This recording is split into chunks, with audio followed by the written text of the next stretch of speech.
I've been looking forward to this for a very long time. Two of the faces we see so much.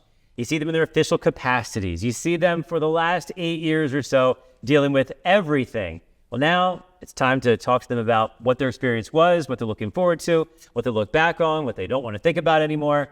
All of that. It's time to do this. We'll work through this. We're going to air this at different times, guys, but I appreciate, first of all, you taking some time. And let's just start with this. You're talking to each other right before this started. The emotions of coming towards the end, is it bittersweet, super sweet? What are you thinking here? You just said you're not going to be wearing suits much anymore. Yeah. Bittersweet is accurate because the reasons why I became mayor, I'm still getting to fulfill those. I'm still in the position to help people and do good things, try to solve problems. But yes, there is a part of it where you have to be on all the time. All the time. And everybody wanting you to pay attention and fix their lives all the time. When you're walking past anybody, does anyone not talk to you? I mean, if you're in a group of 5 people walking past on the other side, how many people are going to ask? It's a mix. Okay. But yeah. No, I have people, the most offensive thing is just when people like physically grab you and rip you to talk to you. Okay. Like assault you. That's a surprise every time. Like I was just assaulted and the other person thinks it's just perfectly fine because I'm an elected official. Yeah. And they own me. They own you. Did they really feel that way? Oh, yes. Do you get that feeling sometimes? I mean, there are certainly people that believe that is true. And the touching thing is really weird, especially as a woman. And so I've had to like adapt to like people coming in and like me needing to like establish. Sometimes is it affectionate? Space. Like they feel like they know you? Sometimes if there are people that genuinely are my friends or that I know, yeah, I'm going to give you a hug. Yeah. But there's a lot of people that I don't really want to hug or touch me. Yeah. Yeah. But when I'm eating. Yeah. When I'm eating, coming up in a restaurant and touching you while you're eating, I find that particularly offensive for some reason. This is not the part of you weren't warned about this? No. And hey, I hate to interrupt you, or no, I don't want to interrupt you. But let me go. Watch this. Let me interrupt you. Yeah. Yes. So. If I had $1 for every time that happened, I would have supplemented my salary considerably. Yeah. You're not making this sound too awesome for the next people that are coming in next. Let's just jump right to that. Besides that, what's the message to who's coming after you? Well, I'm really excited for Mayor-elect Arroyo. He will be the first Puerto Rican mayor elected to this office in the city's history. And we have a lot of Puerto Rican residents that have made Lancaster their home over the decades. So I'm pretty excited for the next chapter for Jamie. And I think as vice president on council, he certainly understands the issues. And what I've realized being in this seat is that you cannot predict what is going to come your way or when. And you don't really know exactly how it's going to feel to be the mayor until you're there. Yeah. And there's just no shortcut to that. So it doesn't matter. You can give any advice you want to the mayor coming in. It's some of the things you just have to experience yourself. Yeah, absolutely. Yeah. I'm lucky because I've been able to bring the incoming mayor into my office since I decided to step out of the race in the spring and support Sandy Walker as our next mayor in York. So she's getting to learn a lot, and she hasn't run away yet. And now it's official. She's elected. Right. As of what? Well, that's what's funny. I was going to ask you guys, was it a tough decision not to run again? You're making it sound pretty easy, actually, after 8 years of dealing with this. I'm sure you're proud of what you did, but it's a tough 8 years. It is the toughest job I've ever heard of. I will say, because what I think we've both learned is that all of the goodwill and attempted mentoring from the business community gets thrown out the window. Other executives, it's just nothing is the same as being the mayor. You know, even the executive as a president or a governor, you interact much less with the people. And we go to the grocery store, we go to restaurants, we go anywhere we go, and folks want a little bit of our time. How about the phone calls? I will not miss my phone ringing in the middle of the night. And that is like always bad news. There's no good call that comes in the middle of the night. Yes. And not having that second phone is going to really feel liberating. Yeah, for me, a late night call is generally a homicide. So I know that's the worst, Yeah. You folks often end up with the raw emotions of what's happening right after some of the worst things in your city. What's been your strategy to deal with that? Some people say they don't want to get too close. They want to be professional. Some jump right in. How did you deal with that decision? I think that I'm a person that jumps in, and I think there have been certain circumstances where I've been able to do that and other circumstances where I've not been able to do that. I would say that, people are looking to us as the leaders of our communities. And what I try to reflect back is what the best of us is, and call us to that. And that's really difficult in this political environment, and tearing each other down and just the raw politics of it. But this job, it goes beyond the politics. It is truly about the people. You do not run to be the mayor for just political gain, because it's not possible to be successful in this role if you're only thinking about politics. It's always about the people. About the violence and trying to deal with that. They had a long run of success for that 100 days. There was no gun violence. Since then, it's certainly changed. So it's tough to, measure what's really going on. Do you feel a personal connection to that? Like some, cities say it's not our fault. Some say I'm taking the blame on this. Where do you stand on that when so much is out of your control? I don't think it's anybody's fault, but there is more that can be done, and that's the question. Where is it being done right? And what more can we do to redirect these young people, these traumatized people, folks that are living many times in an environment that we can't even understand, all of the impacts to them over their But you probably lifetime. understand it better now than you did 8 years ago.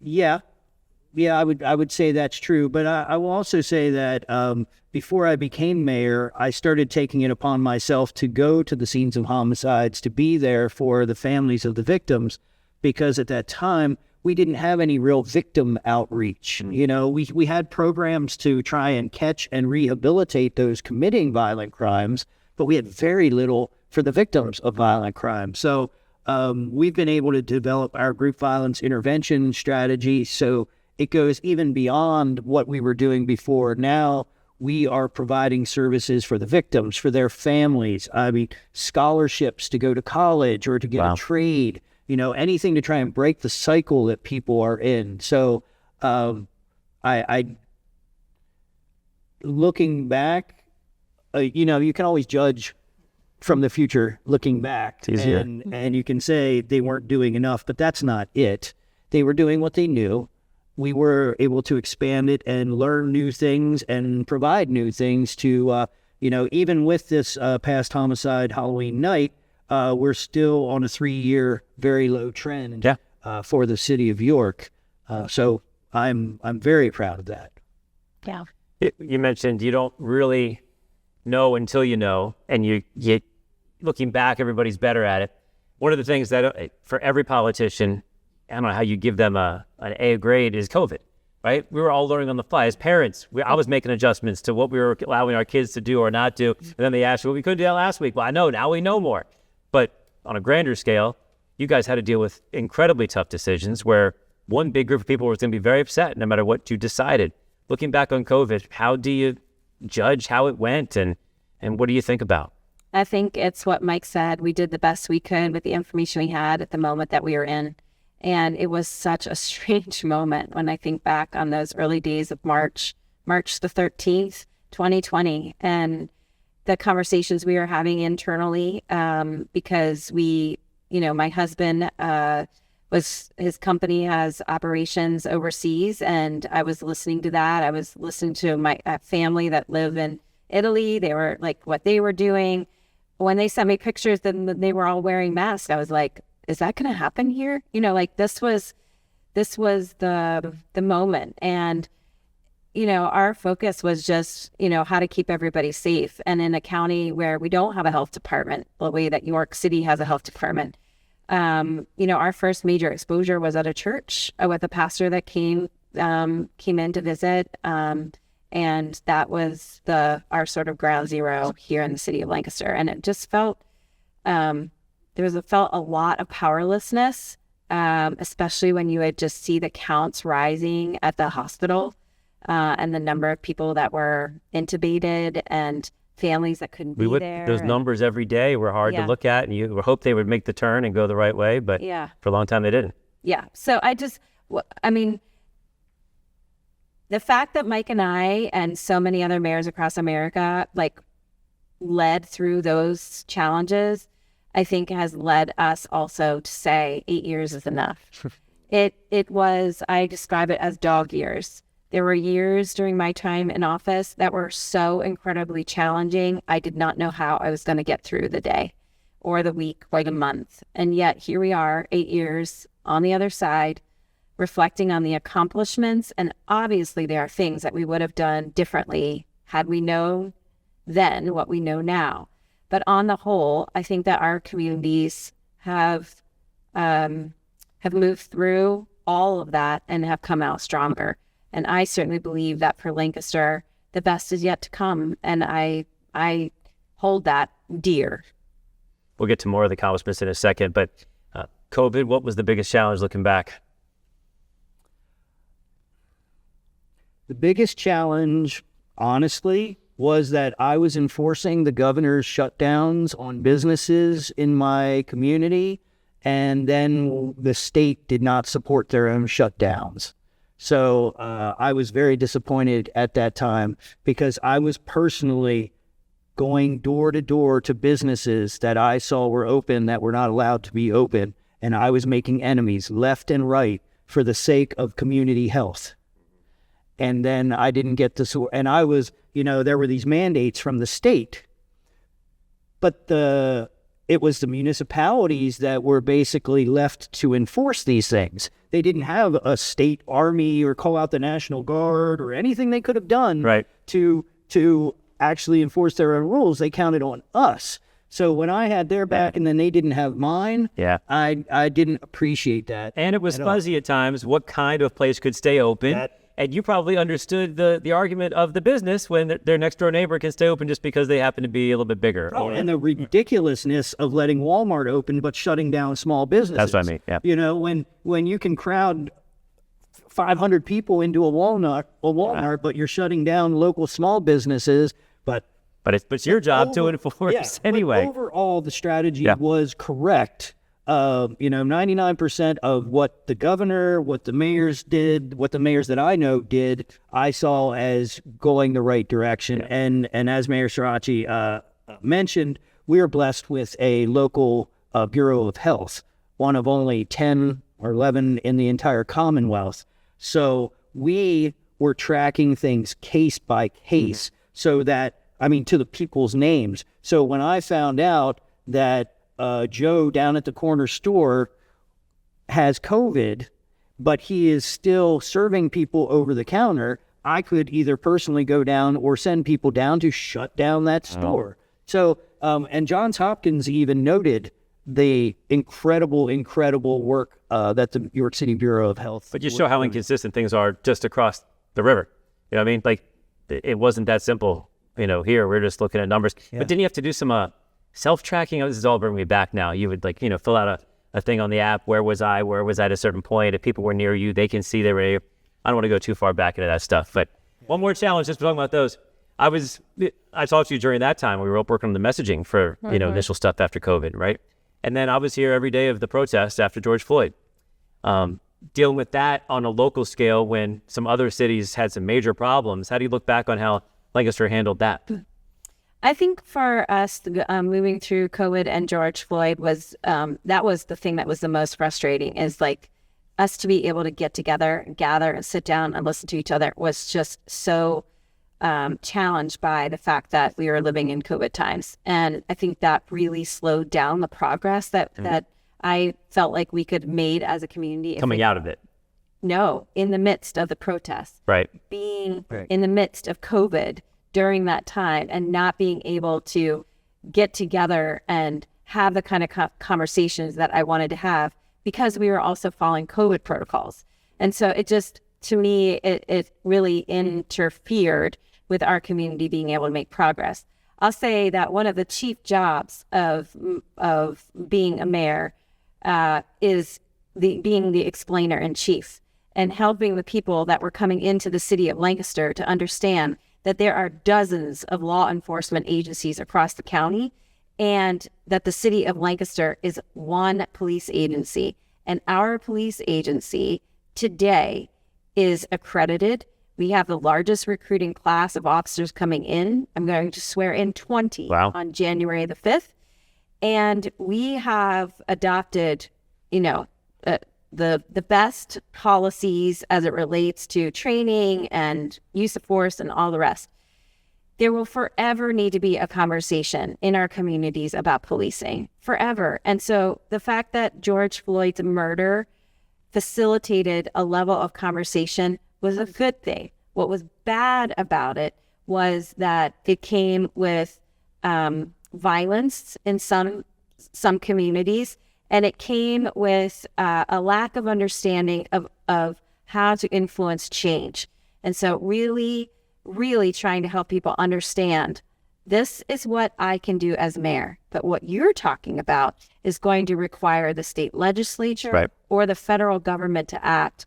And so because we're so accessible, because I was on the street, because we are in our communities, we're talking to our neighbors, we understand what's happening and where. It creates another dynamic that was really both an opportunity and a challenge, because it all just doesn't. We don't just get to make up all the rules. We got a lot of rules that are we are handed to, that we inherit in this office, that come from the state and the federal government. Historically, have you ever sat back and thought, of all the 8 years in the history of Lancaster or York, I'm here during these two huge, events of time, and then you add in some other things as well? Or maybe is it every cycle has its challenges, we just don't think of it because it's not our time? You weren't there. Yeah. Yeah. I think that is the case. I'm a historian, and, today people are like, oh, this is the worst it's ever been. And I said, have you ever heard of the Civil War? Yeah. Have you ever heard of Jefferson and Adams and the Alien and Sedition Acts? Have these things have happened before? It's not that this is the worst disagreement that this country has had between the parties, or the geographic regions. We can just communicate faster and nastier than ever before. That's the problem. That is a good one. But just to get back, I do want to say, because I think during the George Floyd protests, that is one of the proudest points of my time as mayor. I really feel I was born for it, because I was a protester in Washington, D.C. against the first Iraq War, against the World Trade Organization and corruption and what they do to countries. So when I saw things happening, and I looked at Harrisburg, and I saw a Latino police officer being verbally abused by protesters, I thought to myself, why would you put police out for the protesters when they're protesting police? Aren't you just adding fuel to the fire? So I directed all my people to get off the streets and stay inside buildings in case anything happened. But during those protests, other than the 3 officers and the police commissioner that were walking around with me, you didn't see police in York. They weren't wearing uniforms, were they? We did. Yes, they were at times. Okay. It depends, because it was a whole week of different events. But being able to take that component out, taking the fuel out, sure, and then just giving them the steps of the police station until 11 o'clock at night, and not carrying, and my police officers, they did such a great job. At one point, a young man threw a water bottle at the police station, probably didn't even try to break this little window, one of those little colonial windows. But I'm like, oh no, a 6x9 window just got broken. What's going to happen next? Our police officers stayed inside, and the group came around the young man and said, that's not us. We don't do this. The mayor gave us a spot. He's been here the whole time. The police commissioner is here.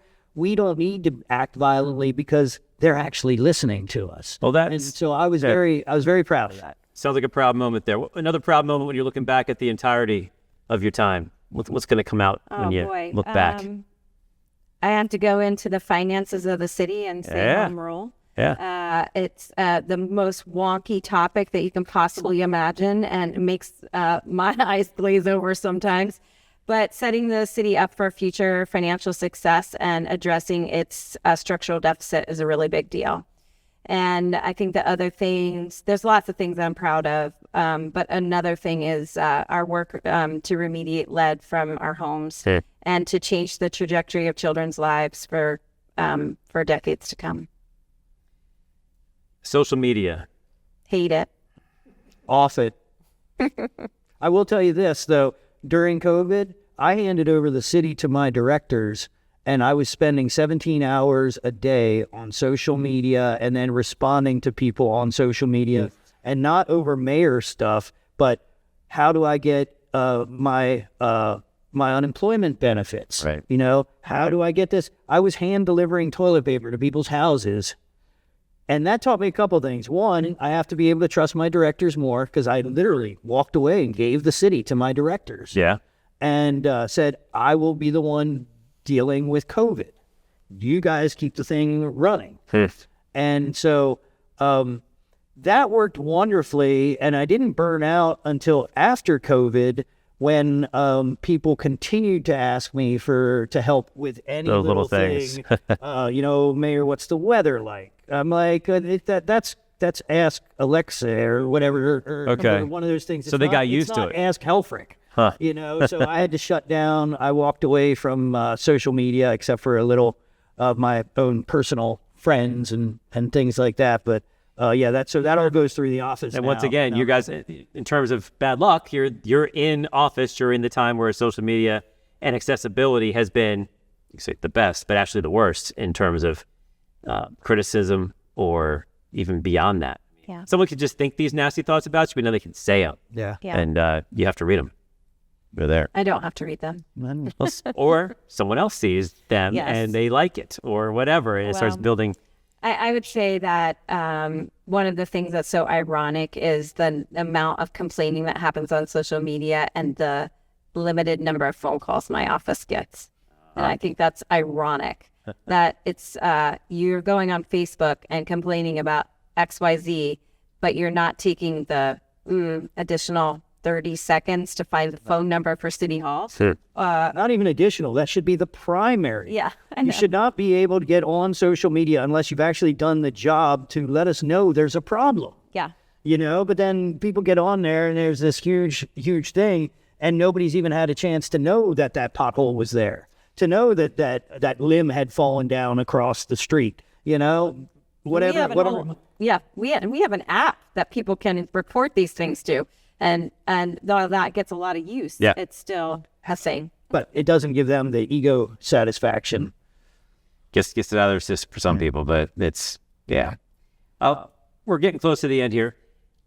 Give me some positives from this experience. Maybe it's an experiment, but the experience for you. We talked about some of the challenges. That's for real, but I think that, and I hope that this continues, but I've been able to instill more compassion within our government. Some people know that I'm a second chance kind of mayor. You know, people could have had a reason to keep me out of office, and the majority of the people still decided twice, well, 4 times if you count twice on council, the election, to give me a chance to prove that I'm not the kid that I was when I was 20, and I'm not going to make decisions the way I did then. And so then to impart that to others, we have many second chance employees that are just amazing. And, I call York the city of second chances, because this is what we do. We recognize that people are going to mess up, and then some of us actually forgive and give people another chance. And, with this homelessness issue, a huge success is that when I came in, and the 2 issues were homicides and bankruptcy, essentially. And now both of those things have essentially been replaced by experiencing homelessness and the lack of affordable housing. Yeah. So to move from homicide and bankruptcy to homelessness and housing, that's progress. Take it. Right there. I will definitely take that progress. But then back to the homelessness issue, trying, even among the employees, there are folks that have expressed to me that they never looked at those folks as their brothers and sisters, you know, or whatever metaphor or analogy you want to use. You know, they were looking at them as problems, clean them up, throw their stuff in the trash, and get them somewhere else. And now they realize they're human beings, and we have to work on better solutions. Figure it out. Yeah. Okay, so now the good stuff. When you look back, man, I'm glad I was mayor for that. Yeah. I think we were talking about this a little bit before, but this has been the best and hardest job. And I think the things that I look back on, I'm like so proud of, is the opportunity to represent my city. I mean, there are just some amazing people doing amazing work here in Lancaster. And the fact that I have had the opportunity to represent that, the entrepreneurship, the creativity, the hard work, the commitment and value to help one another. You know, we've got this thing coming up this Friday, Extra Give, where people literally donate millions of dollars to nonprofits in our communities. The fact that I can pick up the phone and raise money to support our homeless outreach services. I mean, like, we're a generous community, and the fact that I've had the opportunity to represent all of that goodness is just incredible honor. Yeah. Oh, on behalf of the media, we thank you for being accessible, for being around, for answering the tough questions even when you didn't want to, because, you know, people have those questions. We represent a lot of your constituents who have those questions, and sometimes they don't grab you, and so that's when we can ask the questions instead. So thanks for being available for that. And I would say this, doing your best.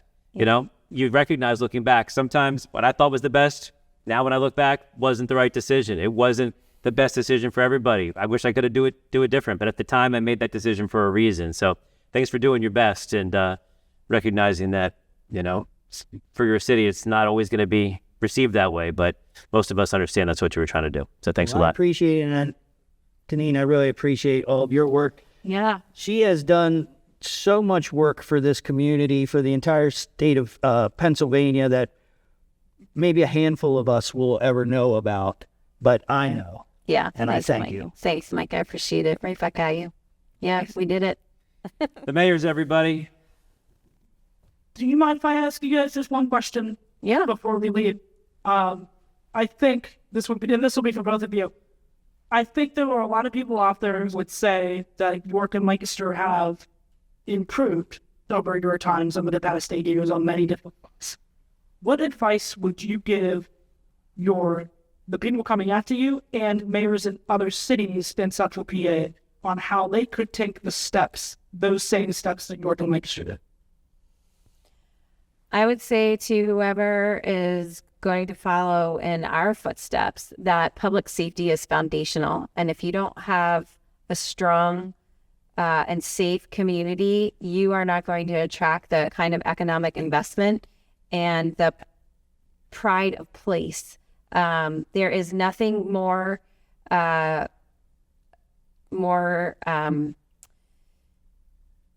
acts more of a disincentive than fear. And if people are afraid, it has a ripple effect. And so I think public safety is really important, and that requires community engagement and trust. Trust. Yeah. I will echo that, but I will also bring up a topic that we didn't even discuss. One of our favorite topics, I think, which is the taxation system in Harrisburg. Mm-hmm. And I would continue to ask all future leaders to lobby Harrisburg to correct the mistakes that they made in the 1960s with this taxation system that requires the poorest people in the county to support all the services, yes, all the hospitals, the county buildings, the state buildings, the federal buildings, all of these things that exist in our center cities. At the time they created the taxation legislation, the cities were the center of wealth. They were the center of business. They were the center of wealth generation. But because of our archaic medieval William Penn system of municipalities that we have here, we don't benefit from stuff. You're lucky. What are you, 18 square miles, something like that? 7.3, Mike. I thought you were bigger. I know you No. at least have Park City to get money from. But, well, however that's doing. 7.3 square miles. 7.3. I thought it was a lot bigger than that. No, we're 60,000 people, No. 7.3. Anyhow, so I digress for a second. Sorry about that.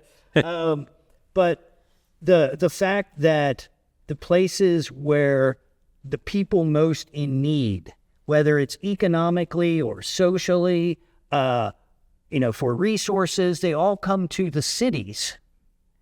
But then the cities have lost the wealth generation. Yeah. They've lost most of the people making the most money, so income taxes. All of these things have changed, and Harrisburg, the state legislature, refuses to admit their mistakes. And like we were saying earlier, I'm talking at you in hindsight here. So you might not have known in 1964 that you were making a mistake, and it wasn't a mistake in 1964. But when things change, you have to adapt. And for goodness sakes, this legislature will not adapt and will not go back and fix the way that we tax things. You can't keep taxing people's real estate. I think it's unconstitutional, in my opinion. You shouldn't be allowed to steal things from 85, 90-year-old widows because they can't pay the government. There's got to be a better way, Harrisburg. Come on. Sounds like you're ready for being a lobbyist you go back to your first job. You're going to be a protester. No, I'm tired. I'm done fighting people. Okay. I'm done, unless it's over prices of antiques. Okay. All right. That's my next job. Fine. Then we're going to end with this instead. What's the one thing you're looking forward to most the day afterwards or the month afterwards or the year afterwards? What are you going to do as non-mayor? Spend lots and lots of time with my beautiful 10-year-old daughter, Lily. Lovely. How about yourself? Afterwards. I am looking forward to travel and spending time with my family and just reconnecting with friends. I feel like this last 8 years have been in like a time warp. Yeah. And so reconnecting generally. Reconnecting, but also unplugging, I think you're going to do. Yeah. Exactly. On an island. Wow, we're adding to it now. All right. Thanks a lot, guys. Thank you. Thank you. Thanks. Thank you, guys. Thanks, everybody. It's good. A little catharsis. My bill of beans.